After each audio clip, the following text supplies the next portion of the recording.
누가복음 10장 30절부터 37절까지입니다. 예수께서 대답하여 이르시되 어떤 사람이 예루살렘에서 여리고로 내려가다가 강도를 만나매 강도들이 그 옷을 벗기고 때려 거의 죽은 것을 버리고 갔더라. 마침 한 제사장이 그 길로 내려가다가 그를 보고 피하여 지나가고 또 이와 같이 한 레위인도 그곳에 이르러 그를 보고 피하여 지나가되 어떤 사마리아 사람은 여행하는 중 거기 이르러 그를 보고 불쌍히 여겨 가까이 가서 기름과 포도주를 그 상처에 붓고 싸매고 자기 짐승에 태워 주막으로 데리고 가서 돌보아 주니라. 그 이튿날 그가 주막 주인에게 데나리온 둘을 내어주며 이르되 이 사람을 돌보아 주라. 비용이 더 들면 내가 돌아올 때에 갚으리라 하였으니 네 생각에는 이 세 사람 중에 누가 강도 만난 자의 이웃이 되겠느냐. 이르되 자비를 베푼 자니이다. 예수께서 이르시되 가서 너도 이와 같이 하라 하시니라. 아멘. 오늘 총회 제9차 총회 개요 예배를 신동교회에서 그리고 총회를 할 수 있도록 해주셔서 너무 감사하고요. 특별히 총회 예배 때 갈릴리 예수와 마을 목회 이야기라는 주제로 마을 목회 세미나로 진행을 하게 됩니다. 그래서 처음에는 마을 목회 패러다임의 전환이라는 제목으로 오필승 목사님께서 이교회 담임 목사님께서 해주시고, 두 번째는 갈릴리 예수와 마을 목회라는 주제로 한마음교회 예상통합 이진 목사님께서 해주시게 됩니다. 그래서 우리 오필승 목사님 먼저 나오실 때에 우리 뜨거운 함성까지 있는 그대로 박수로 환영하도록 하겠습니다.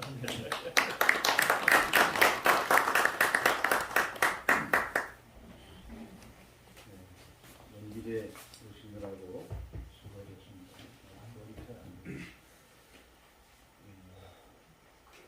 저는 이곳에 온 지 이제 20년 제가 되었습니다. 제가 이곳에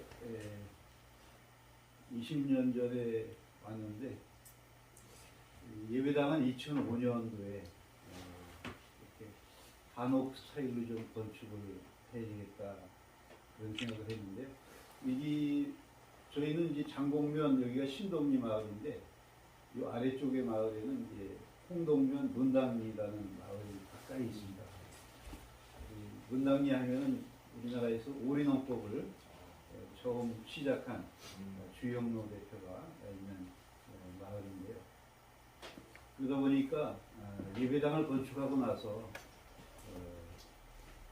조그만 농사를 한번 좀 지어봐야 되겠다 생각을 해서 2006년부터 오리농법으로 처음 흑미리 농사를 짓는 것을 임대해가지고 한 900평 시작을 합니다. 또 시간이 지나서 조리독감으로 해서 또 오리 농법을 하지 못하게 돼서 우렁이 농법으로 이제 농사를 좀 하고요.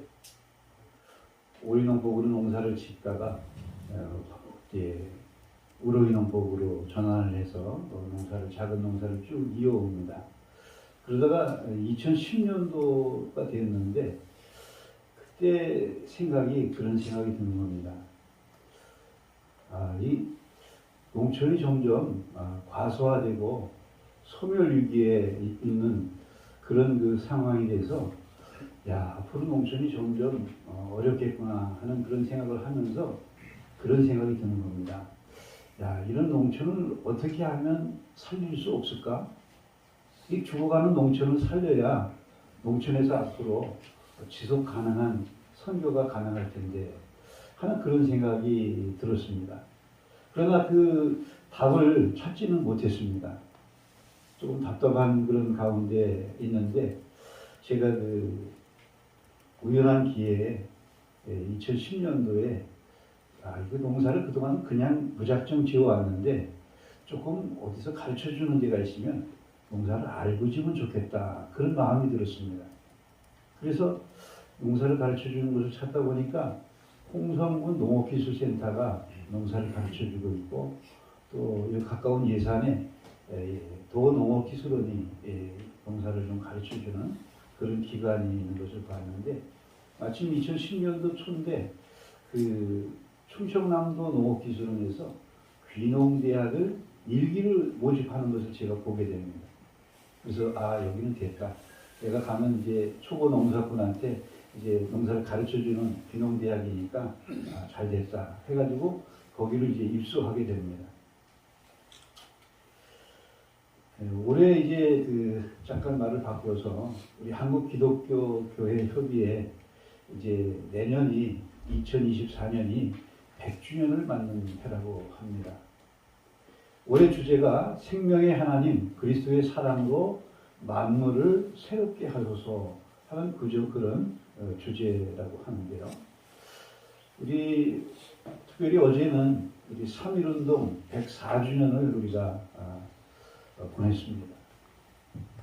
이 장곡에서는 가까운 곳에 이제 장곡 3.1운동 공원이 있는데 그곳에 이제 3.1운동 기념비가 세워져 있습니다.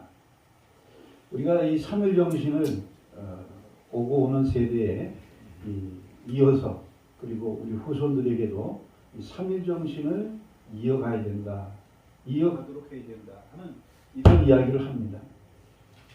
3.1 정신이라고 하는 것은 온 민족이 단결해서 나라의 자주 독립과 세계 평화를 실현하려 한 정신이라고 이야기하는데 과거 우리 민족의 과제를 살펴보면 자주 독립, 그리고 분단 극복, 세계 평화, 과거에는 군부 시대의 군부 독재를 종식하고 또 민주화의 그러한 과제가 있었습니다.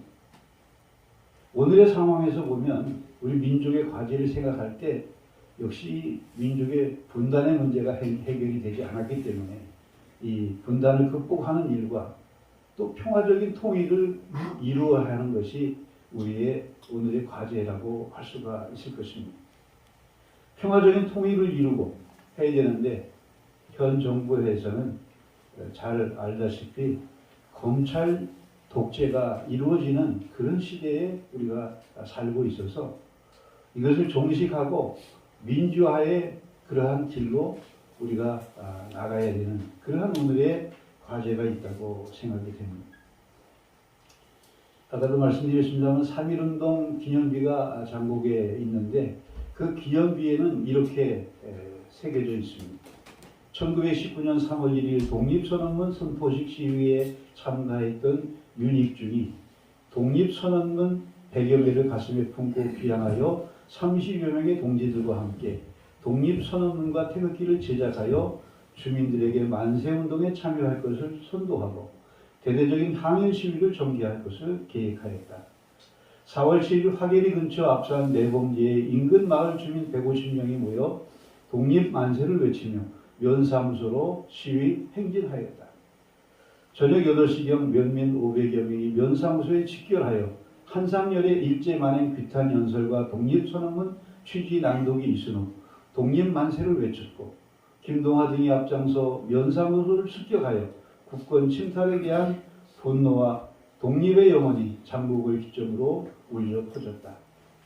장곡 3.1운동 기념비는 그날의 독립만세운동에 참여하셨던 애국 선열들의 나라 사랑 정신을 되새기고 후세에 기리고자 1994년 장곡 3.1운동 유족회를 중심으로 기념비 추진위원회에서 건립하였다라고 적고 있습니다. 우리 장곡에서는 4월 7일 날 3.1운동 만세운동이 있었기 때문에 매년 이 3.1절이 되면 3.1절 날이 아니라 4월 7일 날 장곡면 3.1절 재연 만세 행사를 갖습니다. 오늘 제가 말씀을 누가복음 10장 30절에서 37절 말씀을 보았는데요. 우리가 너무나 잘 알고 있는 말씀이죠. 율법사에게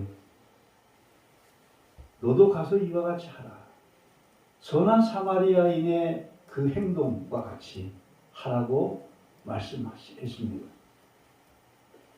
이 사마리아인은 정말 그 유대 제사장이나 레위인이나 율법사 이러한 사람들이 마땅히 그 생명을 사랑하고 구해야 하는 그러한 상황인데 불구하고 이 사마리아인은 그 당시 사람 취급도 받지 못했던 사람이 아니었습니다.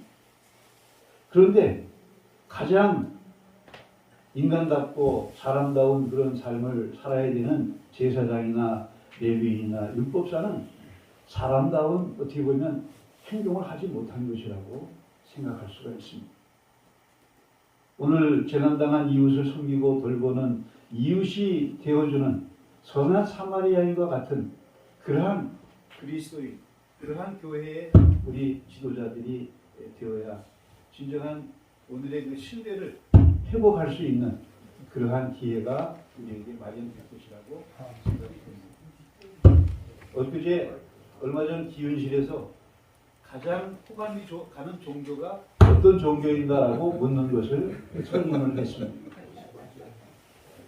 여기에 카톨릭이 24.7%, 불교가 23.4%, 기독교는 16.2%가 호감이 가는 종교다. 이렇게 답을 했습니다. 그런데 이것을 역으로 생각해 보면 가장 비호감의 종교가 이 3대 종교 가운데 우리 기독교라는 이야기도 되는 것입니다. 어떻게 이렇게 우리 기독교가 되었는가? 참으로 우리는 부끄러워하지 않을 수 없고 책임감을 느끼지 않을 수 없는 그런 시대를 우리가 살고 있습니다.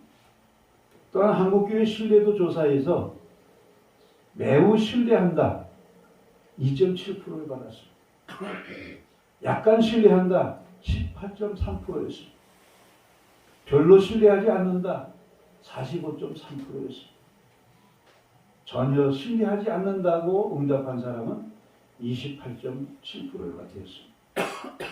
신뢰한다를 합하면 21%, 신뢰하지 않는다가 74%가 되었습니다. 신뢰한다는 그러한 퍼센티지가 74%를 받아도 모자랄 판에 우리는 지금 오히려 거꾸로 성적표를 들고 있습니다. 이런 성적표를 학교를 다니는 여러분 우리의 자녀들이 만약에 이런 성적표를 받아왔다고 하면은 우리가 어떻게 마음이 어떻겠습니까? 아마 학교에서 선생님들이 학부형을 꼭 오시라고 이렇게 연락을 할 겁니다. 한번 다녀가시라.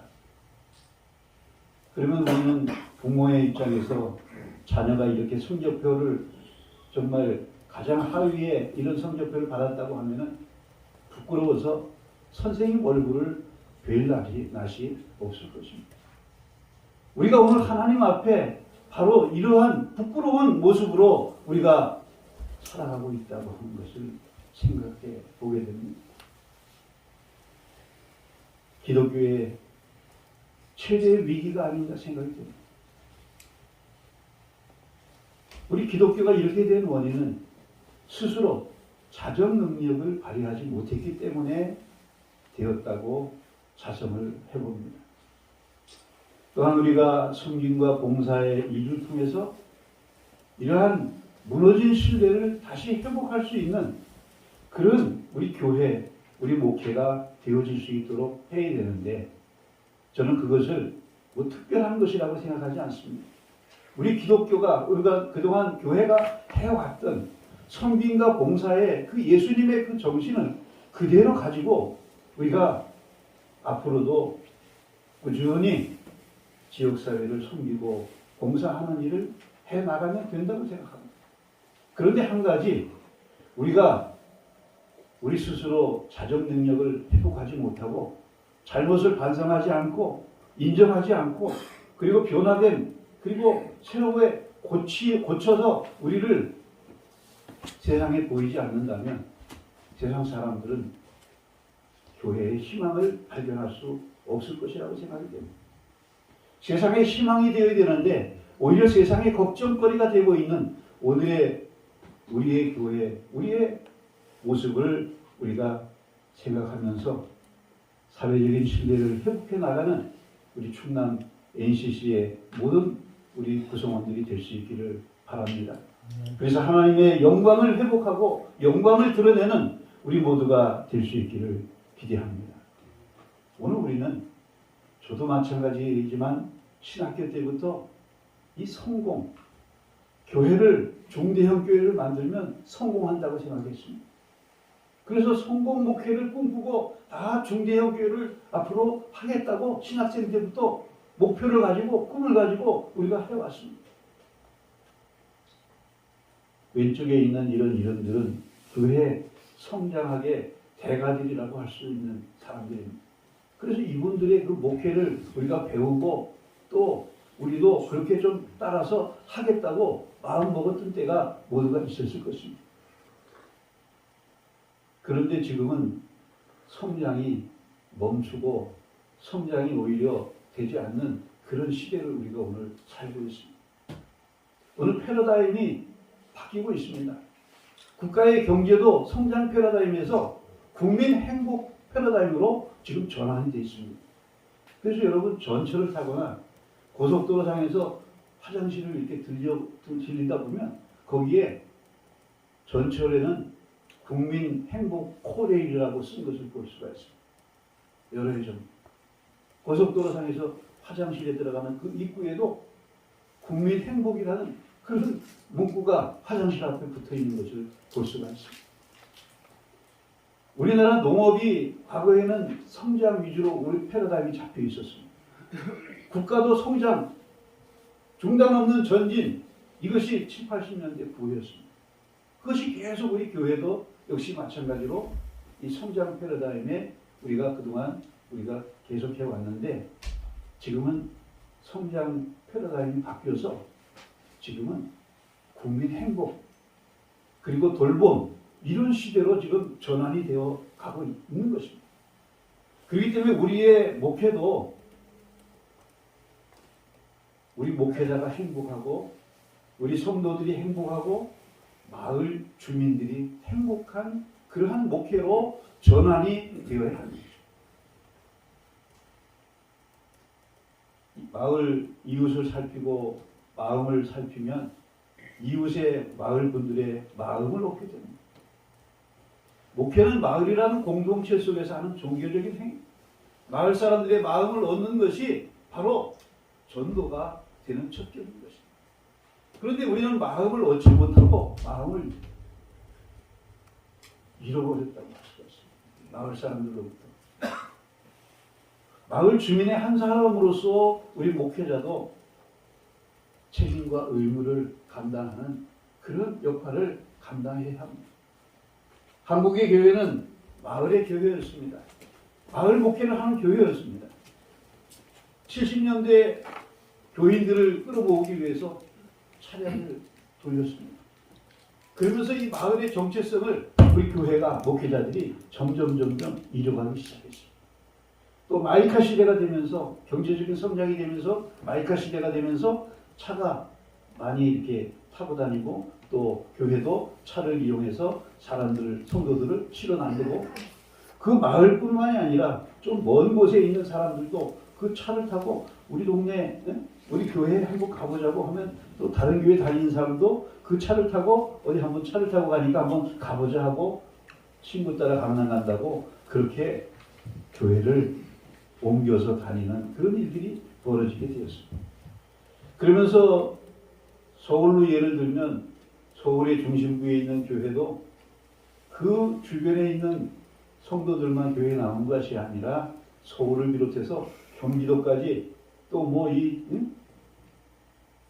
경기 이남 충남까지 교인들이 우리 교회는 교인이야. 거기서도 교회를 나와 멀리서도 차를 타고 와 기차를 타고 와 하면서 전국이 나의 교구라고 이렇게 생각하는 그런 시대에 목회를 하다 보니까 이 작은 동네 마을이라는 것이 목회자의 인식 속에 나는 마을 목회자가 아니다.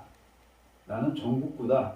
전국이 나의 교구다. 이런 생각으로 우리의 철학이 바뀌게 되었습니다. 앞으로의 한국 사회의 중심 과제는 행복과 돌봄이라고 생각이 됩니다. 장곡면 주민자치위원회에서 지난해 복지 돌봄 문과가 있는데 거기에서 돌봄 반장 119라고 하는 것을 운영을 지금 작년부터 하고 있습니다. 이것은 뭡니까? 농촌 사회에, 지역 사회에 돌봄이 필요한 분들을 갖다가 적극적으로 케어하는 것을 우리 주민자치위원회에서 앞으로 해야 된다. 농촌의 상황에 맞는 이러한 것을 주민자치위원회가 하듯이 오늘 우리 교회가 바로 이러한 일에 앞장서서 우리가 해야 되는 일이라고 생각을 합니다. 또한 지역의 마을 분들을 돌보는 그런 일들을 위해서 또 지역의 교회들을, 작은 교회들을 또 교회를 활성화시키는 것을 위해서 저는 주민 행복 지원센터를 우리 교회들이 이런 NGO 단체를 만들어서 연합해서 이런 일들을 한다면 지역사회에 많은 귀한 역할을 감당하게 되고 사회적인 신뢰를 얻는 그런 지역의 목회자와 교회가 되리라고 생각을 합니다. 개교회주의, 교파주의, 분열을 넘어서 교인 목회에서 앞으로는 마을 목회로 나가야 됩니다. 소수가 모여서 평화통일운동을 하는 것에서 좀 더 대중적인 그러한 기반을 마련할 수 있도록 우리 생명 평화통일운동을 시민 아카데미 강좌들을 우리 NCC, 충남 NCC에서 이런 것들을 열어서 종교 시민 사회 분들과 같이 이것을 같이 나누고 만들어가는 그런 운동이 될 수 있으면 좋지 않겠나 생각을 하고 교회 일치 연합운동과 또 마을 목회 아카데미 평신도와 목회자들이 함께 이 마을 목회를 통해서 마을을 어떻게 섬기고 또한 봉사할 것인가를 우리가 배우고 또 실천할 수 있도록 하고 또 하나는 이 문화선봉대를 조직을 좀 우리 충남 NCC에서 하면 좋지 않겠나 생각을 가져보았습니다. 극단과 찬양단을 소규모로 이렇게 운영을 하고 그 운영비를 우리가 담당하는 공동으로 담당해서 순회하는 전체 우리 회원교회들을 순회하면서 이것을 좀 활성화시키는 교회들을 문화적으로 또 지역 주민들을 또한 문화적으로 우리가 같이 나누고 참여하는 이러한 문화 사역을 우리가 감당하면 얼마나 좋을까 하는 생각을 가져보았습니다. 저는 개인적으로 마을목회 연구소를 2016년부터 만들어서 이 마을 목회자 학교라는 것을 열어서 이렇게 진행을 하고 있습니다. 최근에는 2월 6일, 7일, 1박 2일로 태안 휴힐링센터에서 이런 그 시간들을 가졌습니다. 여러 교단에서 전국에서 참여하셨는데 많은 도전과 또 도움이 되었다 하는 이런 말씀들을 들었습니다. 또 최근에는 마을목회 신문을 창간을 준비하고 있습니다. 제 생각에는 이것이 마을목회 신문이 앞으로 우리 한국교회의 새로운 하나의 트렌드로 더욱더 확장되고 발전될 수 있도록 하는 데 역할을 해야 할 것이라고 생각을 하고 있습니다. 또 페이스북 예장 마을 만들기 네트워크를 2015년 4월부터 만들어서 제가 하고 있는데 활성화는 되어 있지 않습니다. 또 유튜브 마을목회 TV를 제가 작년에 우리 동아리를 만들어서 같이 배워가지고 시작을 했는데 그래서 이제 마을목회 유튜브를 지금 채널을 운영을 하고 있고 또 마을목회 연구소를 티스토리를 이제 운영을 하고 있습니다. 끝으로 이제 마을목회라고 하는 것이 과연 무엇인가? 전 한국교회 연구원 노영삼 원장은 마을목회란 하나님의 진정한 사랑으로 마을을 품고 세상을 살리는 목회다. 이렇게 정의를 내렸습니다. 장신대 성석환 교수는 마을 목회란 함께 더불어 살아가는 공동체적 삶의 복원을 지향하는 목회를 의미한다. 라고 정의했습니다.